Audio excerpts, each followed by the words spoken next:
Hi friends, இன்னைக்கு நம்ம பார்க்க போற topic about erythropoiesis. So erythropoiesis continuations of RBC, red blood cells ஓட continuation தான் இது. And எப்படி RBC produce ஆகுது, எப்படி RBC develop ஆகுதுன்றத பார்க்க போறோம். Before that ஒரு subtopic மூலமா பார்த்துருவோம். First we are going to see what is erythropoiesis. Erythropoiesisனா என்னன்னு பார்க்க போறோம். Next, what are the site of erythropoiesis? எங்கெங்கெல்லாம் erythropoiesis நடக்கும் அப்படின்றத பார்க்க. Next, coming to stages of erythropoiesis. What are the stages undertaken in erythropoiesis? Next, factor influencing erythropoiesis. So these are the subtopics we are going to see today, right?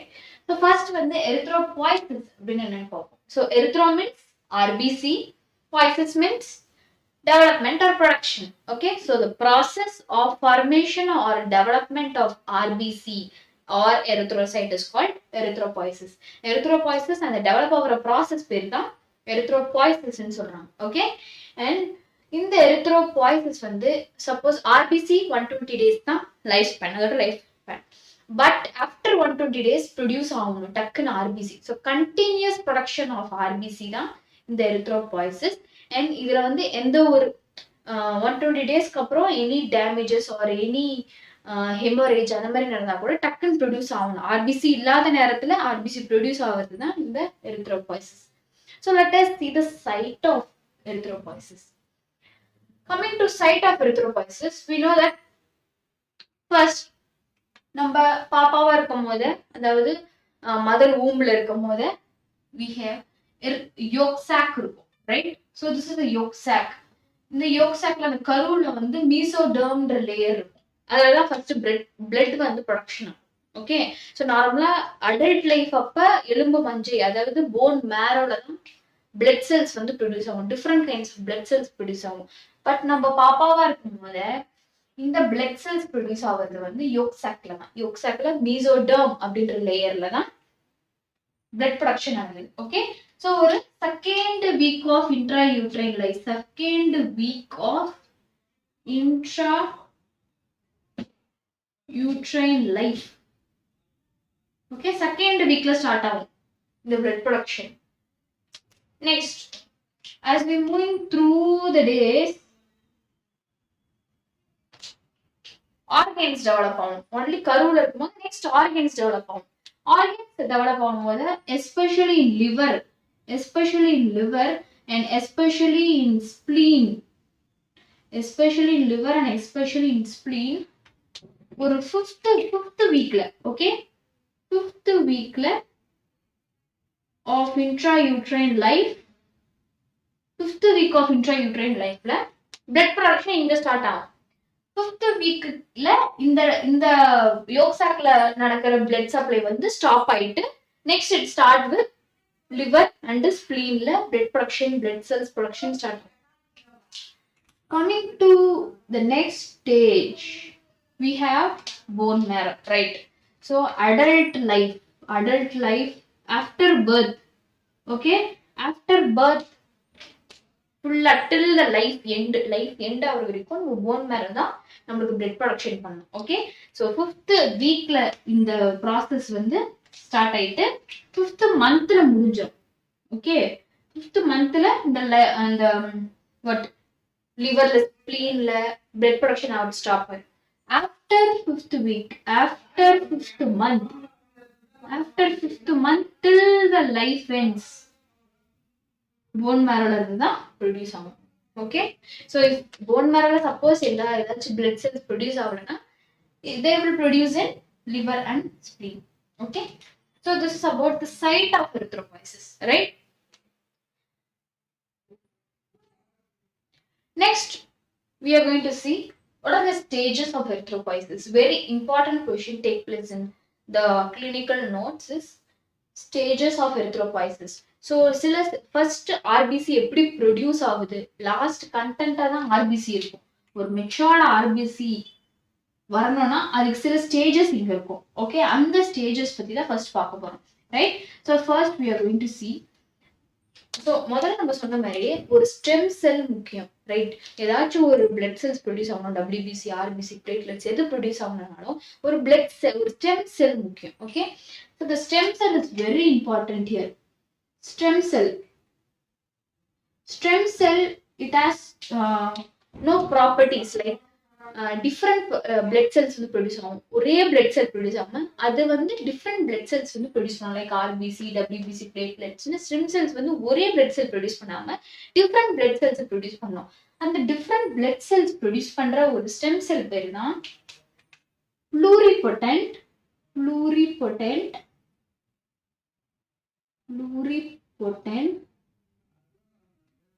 hematopoietic stem cell.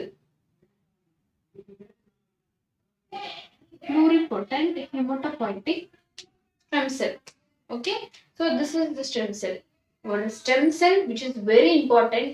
அதோட same செல்ஸை வந்து produce பண்ணாம different cells produce பண்ணும். Okay, and இந்த ப்ளூரிபொட்டன்ட் ஹீமோட்டோபாய்டிக் stem செல்லுக்கு ஒரு different 2 properties இருக்கு. Okay, இதுல ஒரு 2 ப்ராப்பர்ட்டிஸ் இருக்கு. ஃபர்ஸ்ட் ப்ராப்பர்ட்டி வந்து they are செல்ஃப் ரினியூவல். அதுக்கு அந்த ப்ளூரிபொட்டன்ட் ஹீமோட்டோபாய்டிக் ஸ்டெம் செல்ஸ் வந்து கம்மி ஆயிடுச்சுன்னா அதான் செல்ஃப் ரினியூவல் பண்ணி திருப்பி ப்ரொடியூஸ் பண்ணிக்கும். Okay, and they differentiate into different blood cells.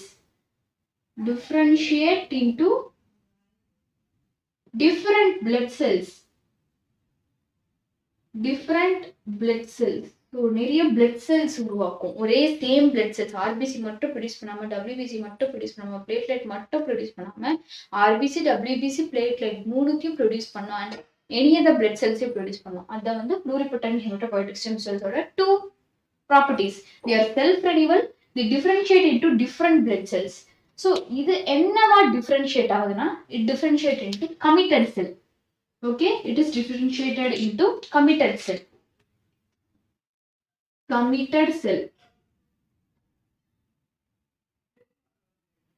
Yeah, this committed cell is further divided into 2 types. Okay, committed cell further divided into 2 types. One will be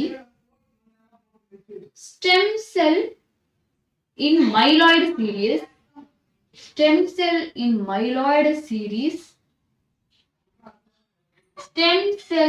lymphoid series, right? Stem cells in myeloid series and stem cells in lymphoid series. What is stem cells in myeloid series is, they produces a cell. The first point will be committed cells are those cells which is produced from pluripotent hematopoietic stem cells. So committed cell is pluripotent hematopoietic stem cell இருந்து produce ஆகுது. And the committed cell ரெண்டா பிரிச்சிருக்காங்க. One will be stem cell in myeloid series and stem cell in lymphoid series. Stem cell in myeloid series, it produces erythroid series. Here, granulocyte series and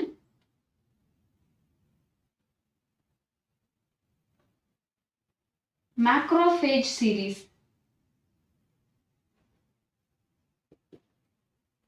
Okay, right. So stem cells in myeloid cell divided into erythroid series, granulocyte series, and monocyte series. Okay, monocyte series, and another one will be megakaryocyte series. That is platelets. Megakaryocyte series.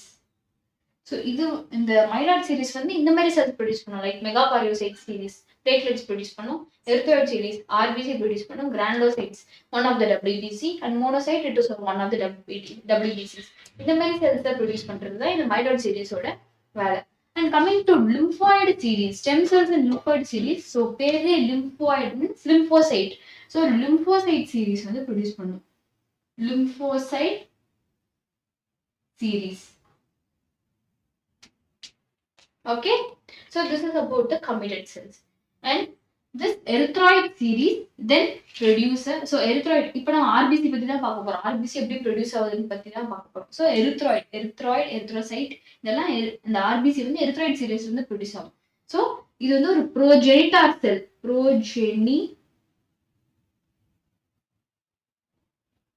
progenitor cell of RBC அப்படின்றத produce பண்ணும். Okay, so this is the two stages. Right. So the stages first we are yet to see pluripotent,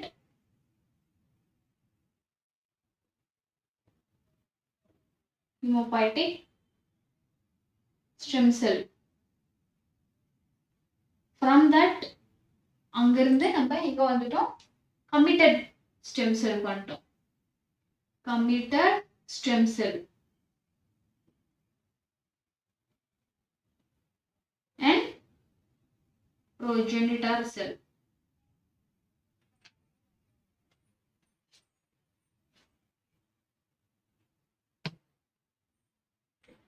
Right. So நம்ம erythropoiesis stages பார்த்துட்டு இருந்தோம். அந்த stagesல வந்து we finished pluripotent hematopoietic stem cell, committed stem cell முடிச்சாச்சு. And committed stem cellல series of myeloid cells, stem cells in myeloid seriesல we have erythroid series. அந்த erythroid series வந்து progenitor cell கீழ சொன்ன மாதிரி progenitor cell இருக்கு. progenitor cell of erythroid type. Okay.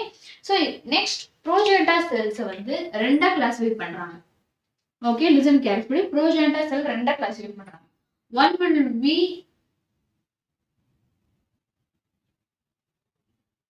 BFUE, okay, and CFUE. BFUE na burst forming units, colony forming units, okay, burst forming units, colony forming units. BURST, burst forming units. E, colony forming units.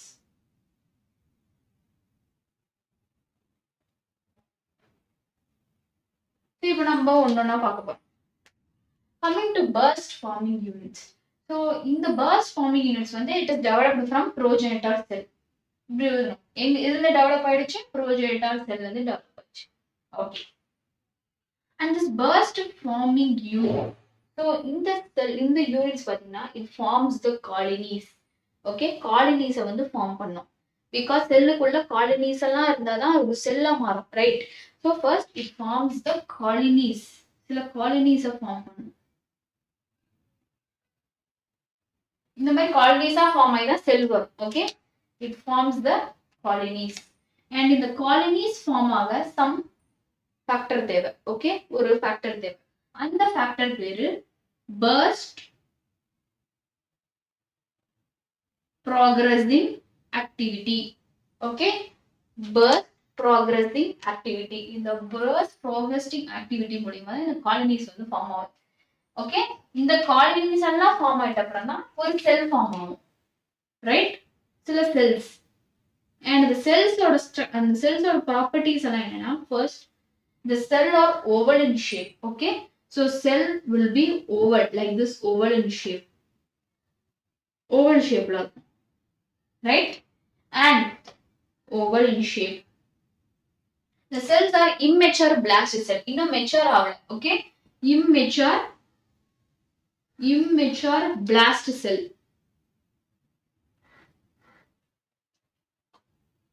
Third point.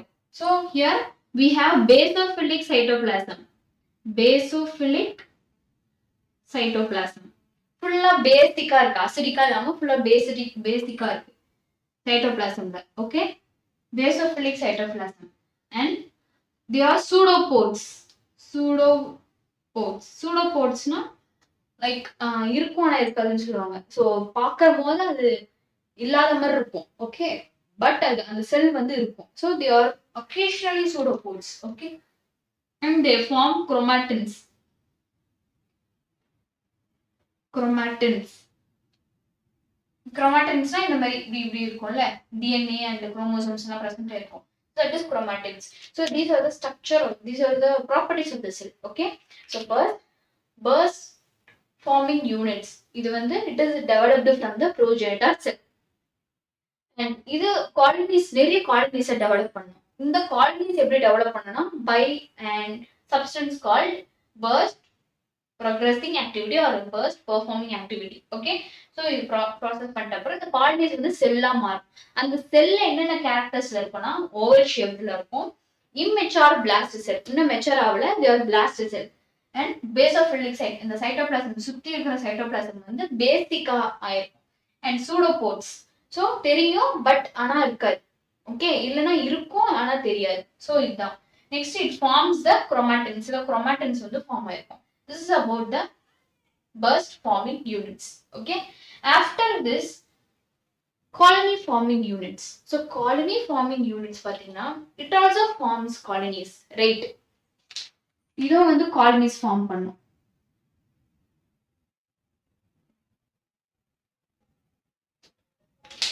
After this stage, okay, இதோ colonies form பண்ணும். But இந்த மாதிரி substance தேவைப்படாது. It needs a factor. அந்த factor பேர் வந்து erythropoietin.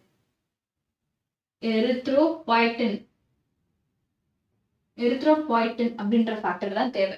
But இங்க வந்து பிபிஏ பர்ஸ்ட் பெர்ஃபார்மிங் ஆக்டிவிட்டி பார்த்தோம். பட் இங்க வந்து எரித்ரோபாய்டின் தேவை காலனிஸ் ஃபார்ம் பண்ண. இந்த ஸ்டேஜுக்கு அப்புறம் இந்த ஸ்டேஜ் வந்துடும், ரைட்? பியூஎஃப்க்கு அப்புறம் சியூஎஃப். அண்ட் இந்த காலனிஸ் எல்லாம் சில செல்ஸா மாறும், ரைட்?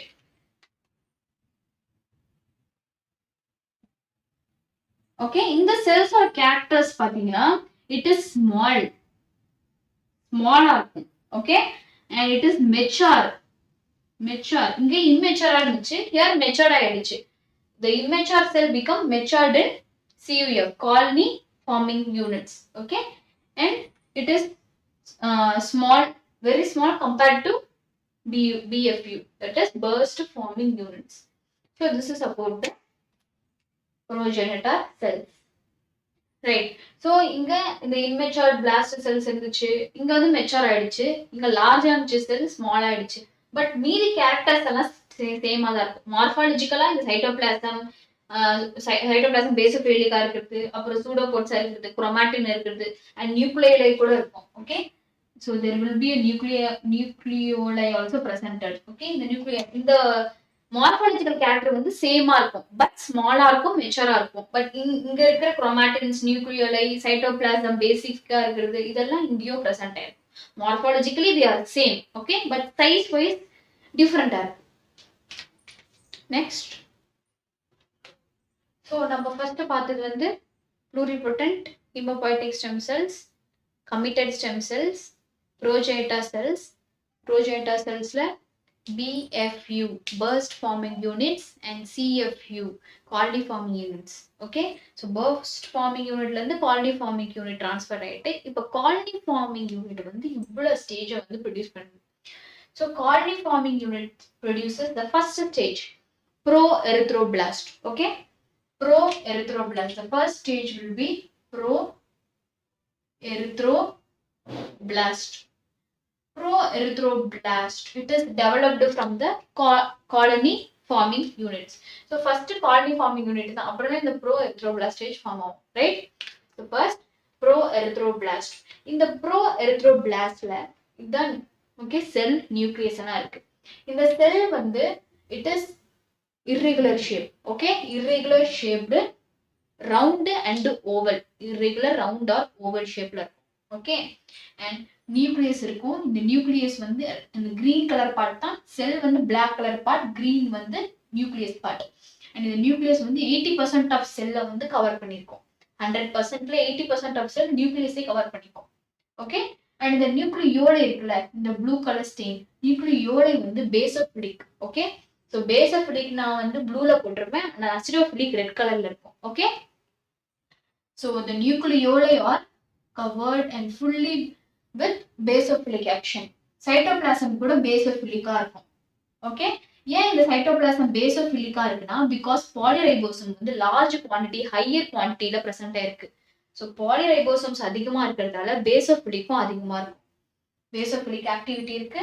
அண்ட் இந்த செல்லோட டயாமீட்டர் பாத்தீங்கன்னா செல் நியூக்ளியஸ்ல ஃபுல் செல்லோட டயாமீட்டர் வந்து 15 to 20 mu. Okay, 15 to 20 mu is the full diameter of the cell. இங்க ஃபுல் ஆஃப் RNA அக்யூமுலேட் ஆயிருக்கும், ஹை RNA அக்யூமுலேட் ஆயிருக்கும் because of the protein synthesis. So RNA வந்து protein சிந்தசிஸ்க்கு ரொம்ப RNAs வந்து நியூக்ளியஸ்ல அக்யூமுலேட் ஆயிருக்கும். இதுதான் வந்து proerythroblast. Okay, so the cell வந்து round, irregular round and oval, and nucleus is 80% covered with the cell, diameter 15 to 20 mu, and the cytoplasm basophilic and nucleoli also basophilic. Cytoplasm is basophilic due to polyribosomes. And here RNA full accumulate ஆயிருக்கும் high quantity ல because of protein synthesis. Okay, and இன்னும் haemoglobin வந்து produce இருக்காது. Okay, they are disappeared, இன்னும் appear ஆகல. Haemoglobin இந்த ஸ்டேஜ்ல வந்து அப்பியர் ஆகல, ரைட்?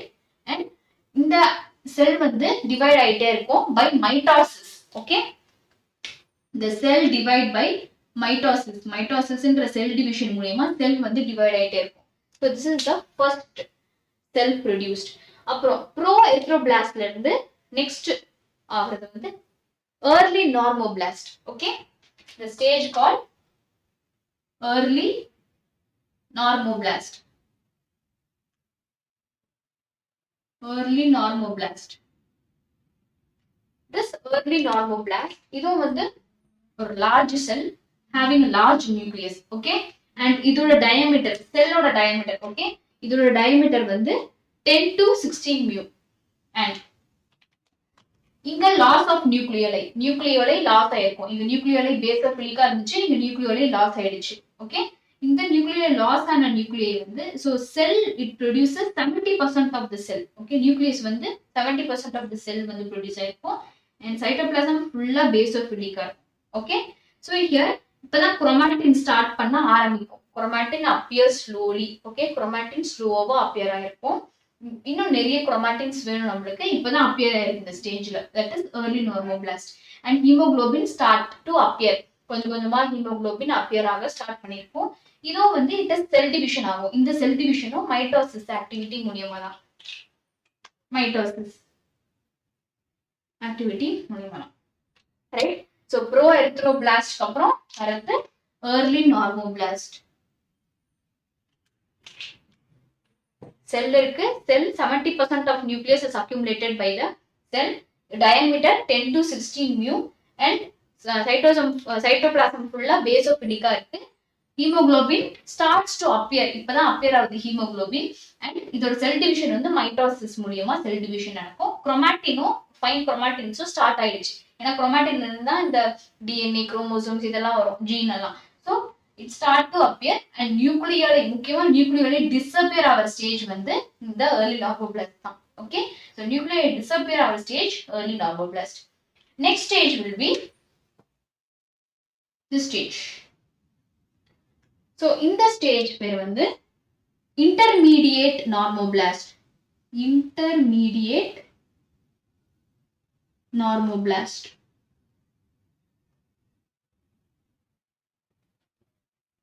Okay, intermediate normoblast. இந்த இன்டர்மீடியட் நார்மோபிளாஸ்ட் என்னன்னா செல் இருக்கு. இதோட டயாமீட்டர், செல்லோட டயாமீட்டர் வந்து 10 to 14 mu. இது 10 to 16 mu, கொஞ்சமும் குறைஞ்சிருக்கு, 10 to 14 mu. ஓகே, அண்ட் இந்த நியூக்ளியஸ் வந்து ஆஃப் ஆயிடும். ஓகே, செல்லுக்கு ஆஃப் ஆயிடும். ஓகேவா, செல்லோட இந்த நியூக்ளியஸ் வந்து கொஞ்சம் சுருங்கி ஆஃப் ஆயிடும். 80%, 70%, அப்புறம் ஆஃப் ஆயிடும்.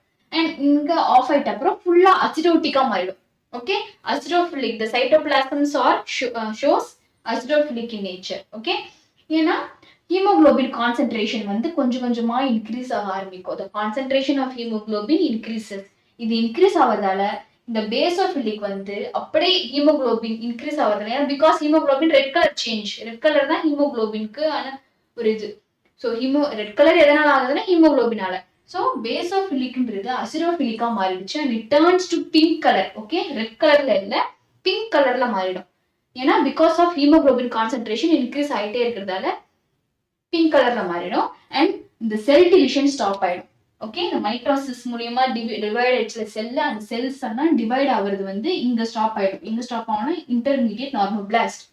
ஓகே, இங்க வந்து நியூக்ளியோலை டிஸப்பியர் ஆச்சு early normoblastல. பட் இங்க இன்டர்மீடியட் நார்மோபிளாஸ்ட்ல செல் டிவிஷன் ஸ்டாப் ஆயிடுச்சு. This is about intermediate normoblast. So cell, it is a large cell. Diameter is about 10 to 14 mu, and nucleus வந்து it is shrunken to half of the cell. செல்லுக்கு ஆஃபா வந்து nucleus மாறிடுச்சு. And இன்னும் குரோமாட்டின்ஸ் வந்து increase ஆயிட்டே இருக்கு. Okay, குரோமாட்டின்ஸ் இதோட stop ஆகல. இங்க அப்பியர் ஆச்சு குரோமாட்டின்ஸ், இங்க இன்னும் கொஞ்சம் இன்க்ரீஸ் ஆயிட்டே இருக்கு. ஹீமோகுளோபின் கான்சென்ட்ரேஷன் இங்க அப்பியர் ஆச்சு. ஸோ ஹீமோகுளோபின் கான்சென்ட்ரேஷன் இங்க இன்க்ரீஸ் ஆச்சு. இன்க்ரீஸ் ஆனதால பேசோஃபிலிக் அசிடோஃபிலிக்கா மாறி பிங்க் கலர்ல மாறிடுச்சு சைட்டோபிளாசம் ஃபுல்லா. ஓகே, ஸோ செல் டிவிஷன் வந்து ஸ்டாப் ஆயிடுச்சு. This is about intermediate normoblast. Next coming to late normoblast. Late normoblast. This stage is called late normoblast. So cell irukku and the cell diameter is 8 to 10 mu. 8 to 10 mu in diameter. So in the nucleus half ஆ இருந்தது வந்து இன்னும் shrunken ஆகி, so shrinkage of nucleus வந்து cyanosis ன்னு சொல்லுவாங்க. Okay,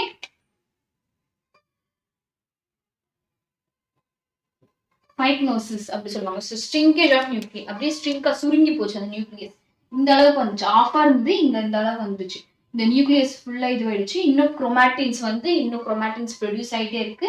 ஹீமோகுளோபினோட concentration complete ஆயிடுச்சு. ஹீமோகுளோபினோட formation and அதோட concentration increase ஆகிறது வந்து கம்ப்ளீட்டட் ஆயிடுச்சு. ஓகே, இந்த கம்ப்ளீட் ஆயிட்ட அப்புறம் அசிடோஃபிலிக் இன்னும் அப்படியே இருக்கு. இங்க இருக்கிற அசிடோஃபிலிக் இன்க்ரீஸ் தான் ஆகும். கம்ப்ளீட் ஆயிட்ட அப்புறம் ஹீமோகுளோபின் ரெட் கலர் வந்துட்ட அப்புறம் இன்க்ரீஸ் தான் ஆகும். ஸோ லேட் நார்மோபிளாஸ்டோடது இது. செல் large, the cell is large, diameter 8 to 10 mu, and இந்த செல் இந்த நியூக்ளியஸ் வந்து shrunken. அந்த shrunken of nucleus வந்து cyanosis ன்னு சொல்லுவாங்க. and it is acidophilic because hemoglobin concentration increased and it reaches the peak. அப்ப கம்ப்ளீட் ஆயிடுச்சு, ஹீமோகுளோபின் கான்சென்ட்ரேஷன் கம்ப்ளீட் ஆயிட்டு. ஸோ குரோமாட்டின் ஃபார்மேஷன் இன்க்ரீஸ் ஆகும். This is late normoblast. Okay, next stage will be ரெட்டிகுலோசைட்.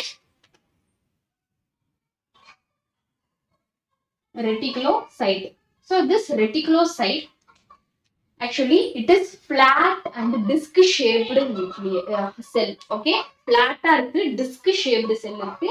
and இந்த ரெட்டிகுலோசைட் வந்து இப்ப mature ஆக போதுல அதை விட பெரிய செல். ஓகே, சோ இதோட செல் வந்து செல்லோட சைஸ் வந்து larger then matured cell. Mature ஆக போற நார்மல் ஆர்பிசியை விட இந்த பிளாட் ரெட்டிகுலோசைட் வந்து bigger, it is larger and பிளாட்டா இருக்கும், டிஸ்க் ஷேப்ல இருக்கும், நான் நியூக்ளியேட்டட். நியூக்ளியஸ் ஷ்ரிங்கன் ஆயிட்ட அப்புறம் நியூக்ளியஸ் டிஸ்அப்பியர் ஆயிடுது ரெட்டிகுலோசைட்ல. சோ நியூக்ளியஸ் டிஸ்அப்பியர் ஆகுது, நான் நியூக்ளியேட்டட் அப்படின்னு சொல்லுவாங்க. So non-nucleated and chromatin formation increase. Chromatin formations fulla இன்னும் இன்க்ரீஸ் ஆயிட்டே கம்ப்ளீட் ஆயிடுது. அண்ட் ரெட்டிகுலர், ஸோ அந்த chromatin formation கம்ப்ளீட் ஆனதால that is called reticulocyte. இந்த ஸ்டேஜ் பேர் வந்து reticulocyte. அண்ட் இந்த ஸ்லைட்டா பேசிக் இருக்குல்ல, அந்த ஸ்லைட் பேசிக்கை வந்து 1 to 2 daysல வந்து மெச்சூர் ஆர்பிசியா கன்வெர்ட் ஆயிடும். இந்த ஸ்லைட் பேசிக் வந்து போயிட்ட அப்புறம் மெச்சூர்ட் ஆர்பிசி வந்து கன்வெர்ட் ஆயிடும் ஒரு 1 to 2 daysல. Okay, so this is about reticulocyte. So reticulocytes have a flat disc shaped cell, non-nucleated. Okay, and slightly basophilic. Hemoglobin concentration is increased to the peak fulla increase ஆகுது, ரொம்ப increase ஆயிட்டு acidic and some slight பேசிக்கா இருக்கு. இந்த slide பேசிக் வந்து ஒரு 1 to 2 daysல போயிட்ட அப்புறம் மெச்சூர்ட் ஆர்பிசியா ஃபார்ம் ஆயிடும். ஓகே, ஸோ 1 to 2 days தான் பேசோஃபிலிக் வந்து டைம். இந்த பேசோஃபிலிக் அப்புறம் டிஸப்பியர் ஆயிட்டு ஃபார்ம் ஃபுல் ஒரு ஆர்பிசியா ஃபார்ம் ஆயிடும். This is called erythrocyte. Okay, இந்த ஸ்டேஜுக்கு அப்புறம் எரித்ரோசைட்.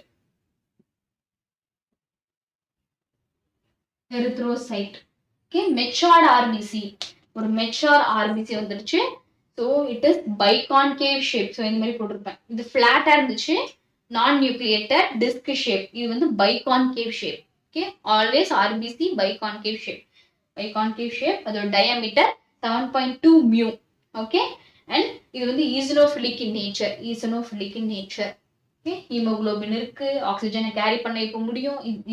இந்த மெச்சூர் ஆர்பிசியால எல்லாமே ஆக்சிஜன் கார்பன் டை லங்ஸ்ல இருந்து டிஷ்யூஸ்ல இருந்து லங்ஸ்க்கு carbon dioxide, maintains the acid base balance, maintains the blood viscosity, எல்லாமே மெயின்டைன் பண்ண முடியும் இப்போ இந்த ஆர்பிசி. ஓகே, ஸோ எரித்ரோபாய்சிஸ் இந்த ப்ராசஸ் வந்து எவ்வளவு நாள் ஆகும் அப்படின்னா only 7 days.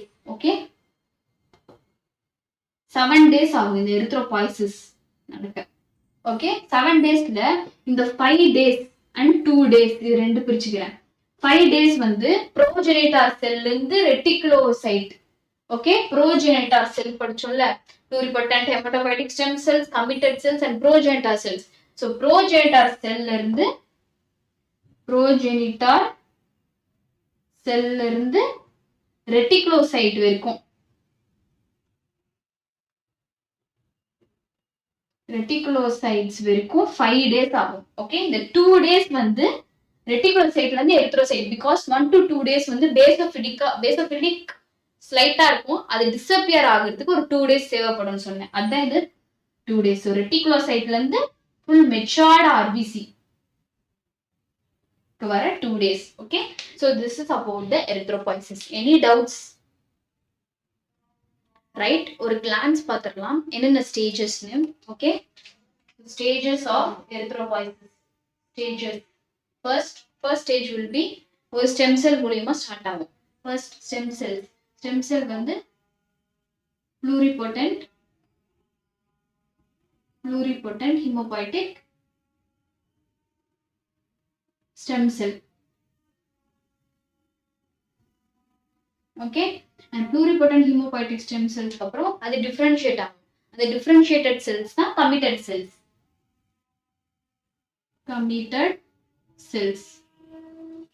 Committed cells divided into ரெண்டு committed cells இருக்கு. ஒன்னு வந்து stem cells in myeloid series and stem cells in lymphoid series. Myeloid series வந்து granulocyte series, erythroid series and monocyte series, இந்த மாதிரி சீரிஸ் நான் ப்ரொடியூஸ் பண்ணும். lymphoid series வந்து lymphocytes மட்டும் ப்ரொடியூஸ் பண்ணும். ஸோ இந்த erythroid சீரீஸ்ல erythroid type of progenitor cells produce ஆகும். So progenitor cell. Okay, progenitor cell, it is classified into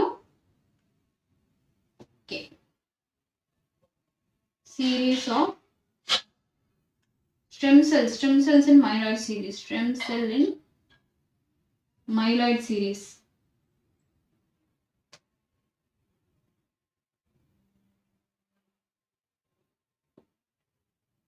And stem cell in lymphoid series.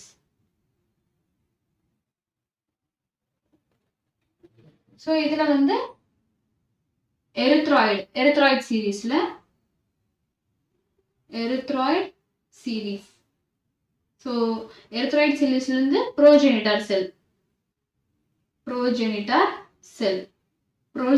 cell ரெண்டா பிரிச்சிருக்காங்க. ஒன்னு வந்து burst forming unit E and colony forming unit E.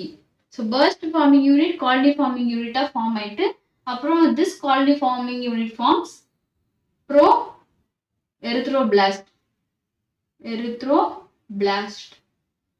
Pro-erythroblast then forms early normoblast. Early normoblast forms into intermediate normoblast. Intermediate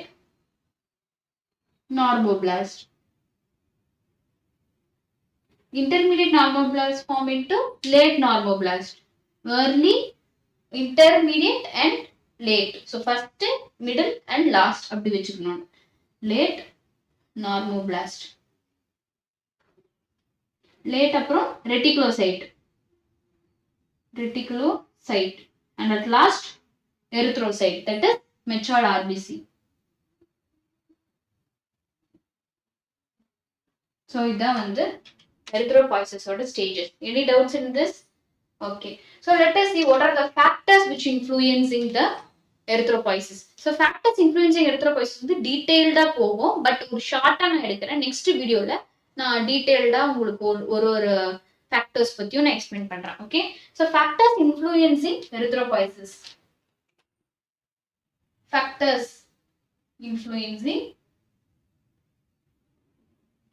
erythropoiesis. Erythropoiesis process நடக்கிறப்ப என்னென்ன factors எல்லாம் important அப்படின்னு பார்ப்போம். First factor will be hormonal factor.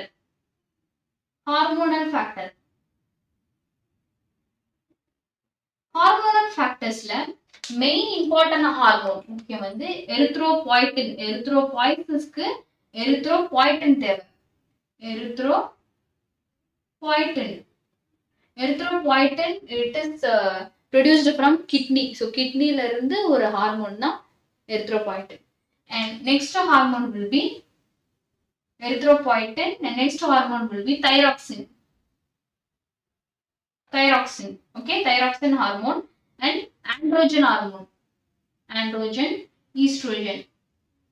Androgen is male la irukum, estrogen females la irukum. Okay, these are hormones. And cortisol, growth factor. So these are the hormones. Hormone factor la idella employed ஆயிருக்கும். Okay, and local hormones இருக்கு. இதுல local hormones வந்து like what interleukins. Okay, சின்ன hormones, interleukins.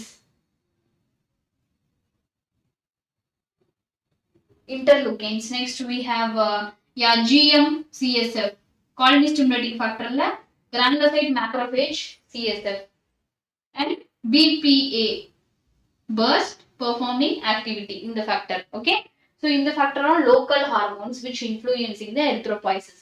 Next, coming to dietary factors. Dietary factors la we need simple thing, we need vitamins, minerals, proteins இந்த மாதிரி தேவை. So vitamins, minerals and proteins. So இந்த மாதிரி சில dietary factors தேவை for erythropoiesis. Next, at last we have others. So வேற என்ன அப்படின்னா intrinsic factor like vitamin B12, okay, இந்த மாதிரி folic acid, இந்த மாதிரியான ஒரு விட்டமின்ஸ் தேவை. ஓகே, ஸோ அதர்ஸ்ல இன்டென்சிக் ஃபேக்டர்.